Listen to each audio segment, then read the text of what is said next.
getting to the end of this wonderful event and these wonderful musicians today.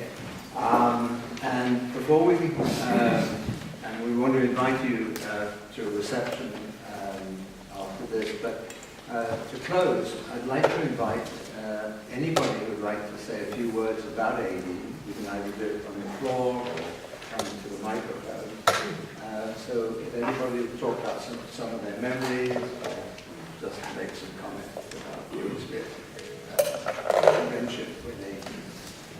I would just like to say that whenever I was in a room with Aideen, concert, anything, she just made me feel better. She was a wonderful, wonderful being in presence. So. Someone else? Please. My name is Meryl, and I'm an old friend of Aideen's too. And everything that everyone has said, I certainly have experienced and would echo. But I originally got to meet her because she and I had the incredible intelligence to have two children who were in kindergarten at the same time. One of them was John's Island, and the other was my son Casey.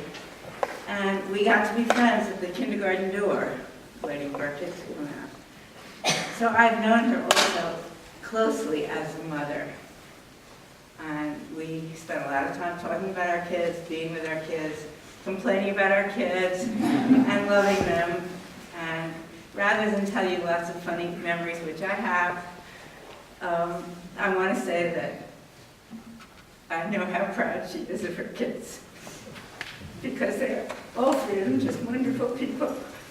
And I also want to say a word for Mona, who hasn't been mentioned here much, who, whoever it was, that said, David, I guess, who said that couldn't believe how she got hot meals on the table all the time. We know how.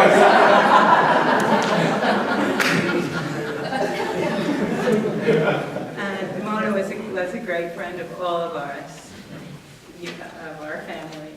We all loved her too. We only lived a couple of blocks away, so we got to see everybody, and they spent a lot of time at our house, and that's what I want to say. Someone else? My name's Stephen Shea. I think aside from seeing Miss Aideen at 5:30 in the morning in the bathroom, I think the thing I miss about her is the audio would remember this as well as her butterfly kisses that she would do on your cheek. So thank you for those. Please. I'm Carl Rosso. I'm lucky enough to have two children who were in the early orchestras at New England Conservatory. And, I had the privilege of being there for a couple of years and helping her tune all these little knuckle busters, tiny violins and tiny cellos. And one day, Aideen didn't show up, and there I was with all of the parents and all these children waiting. She didn't come, and they looked at me and said, "You do it. You conduct." What am I supposed to do? So I grabbed a part and I tried to conduct. Mark Churchill showed up almost at the end of that rehearsal, took a look in, shook his head, and left.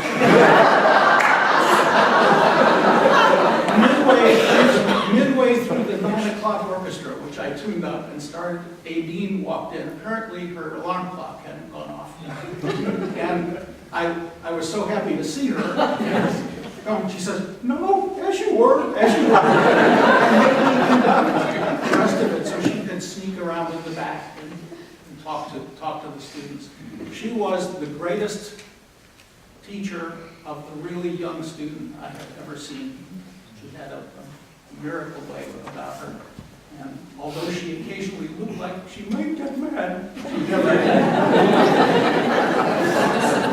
I have to say, we came to a number of the children's concerts that he performed downtown Boston, and they were remarkable events. It was wonderful to see all those children playing under the conductorship, if that's the right word.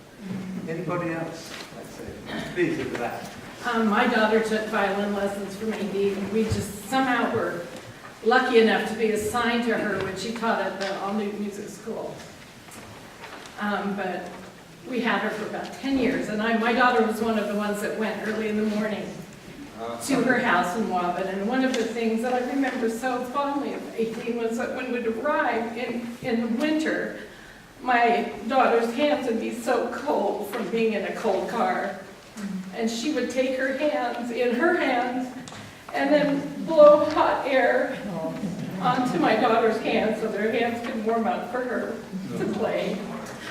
I have 4 other children, and 2 of them, well, anyway, I have 4 other children. All 5 of them are married, and we're members of the Mormon Church, and 4 of my children served missions for our church, and each one of the services when they left, Aideen came to our church, and she sang the hymns, and she was so happy to be at church with us, and she was at all 4 of my children's weddings with the most beautiful wedding gifts, $500 pots from Williams-Sonoma.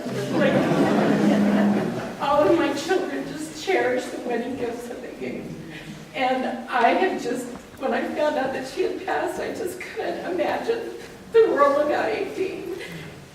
I too believe that she's somewhere because I feel her influence and have since the day I met her. I want, like so many of you have said, I want to be like her. She's an amazing example to so many people, and I'm so thankful that I knew her and that she was a part of my family. Thank you. Gentleman back. So my name's Tim O'Brien, and I actually first met Aideen. I was one of the aforementioned knuckle busters in the string trio orchestra at the age of about 7, and then I ended up studying privately with her. And I think her most remarkable quality among many was the joy that she brought to every pursuit, not just teaching, but to life, to family, to friends. And for me, you know, now I'm a music teacher myself, and I try to bring that same joy and instill it in my students.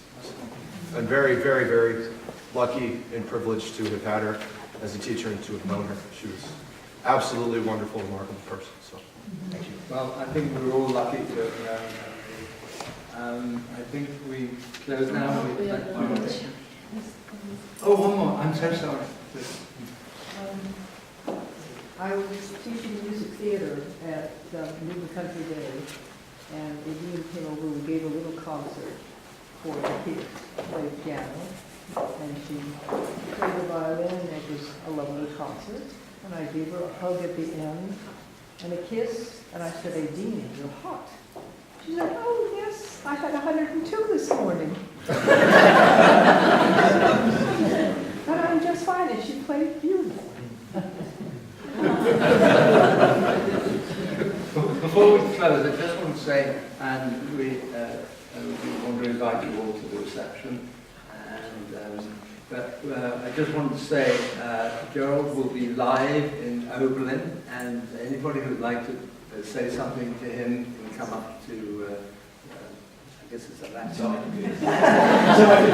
Have a little chat. So thank you all. It's been a wonderful afternoon. Thank you very much.